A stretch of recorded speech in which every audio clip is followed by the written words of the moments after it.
I'm Emma Johnston, and I run Hunter Paper Co. and also Hunt and Gather. And I set up Hunter Paper Co., which is a luxury letterpress stationery brand in 2016, quite a while ago now.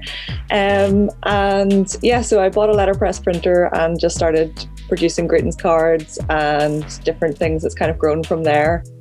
I think I didn't really realize how resourceful I was. I think I thought I was lucky really when my business was working in normal times, and then when the pandemic hit and everything stopped for a month or so, then I thought, right, it's down to me. I have to sort this out. So it feels like that early stage when you're kind of scrappy and you have to do everything.